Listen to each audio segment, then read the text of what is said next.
Lately, there has been a lot of talk about infinite energy and perpetual motion machines, but is this really possible? In this video, I will tell you the myths and truths about these concepts. Energy can be measured in joules, calories, and kilowatt-hours, and it has the ability to do work. This energy can manifest in various forms, such as mechanical, nuclear, electromagnetic, and thermal energy. Energy cannot be created or destroyed, it can only change its form.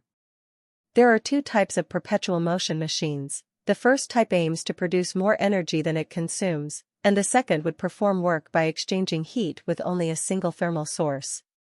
The problem with these research paths is that they violate the first and second laws of thermodynamics.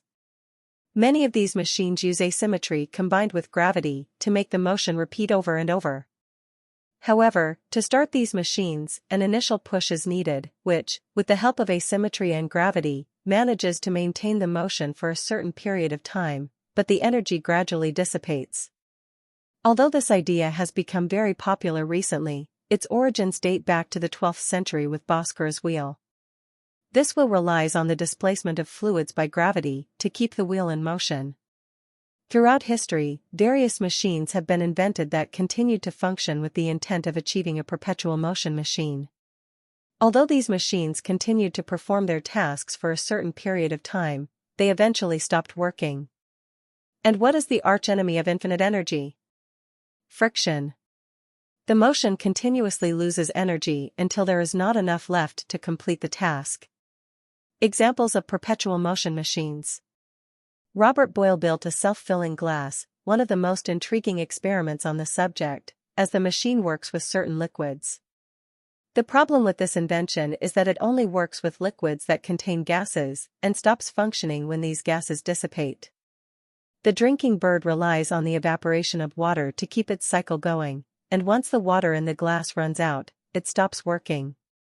Even machines that rely on solar energy or a radioactive energy source cannot be considered perpetual motion machines, as that energy is also consumed. A possible solution arises: to reduce friction as much as possible by using magnetism, which would also provide a constant stimulus through electromagnetic attraction. This stimulus would be generated by the principle of attraction and repulsion of magnets. A stronger magnet induces the repulsion of the weaker magnet, which would be responsible for moving the wheel. And how do you keep the magnet spinning? A rotor would ensure that the magnet stays on its path.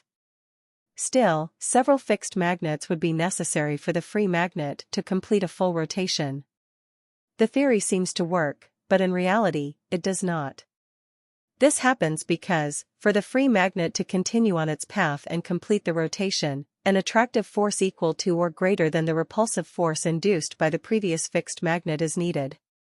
So far, it is impossible to create a perpetual motion machine because, even if infinite energy could be generated with magnetism to reduce friction, during the energy conversion to perform the task, it would disperse into other forms of energy. Even with the movement of atoms, energy is lost. In any case, the concepts of perpetual motion machines and infinite energy violate the principles of energy conservation and go against the laws of nature. Thank you for watching this video. If you enjoyed it, don't forget to like it and subscribe to my channel to receive more content like this. And tell me in the comments, what do you think about infinite energy?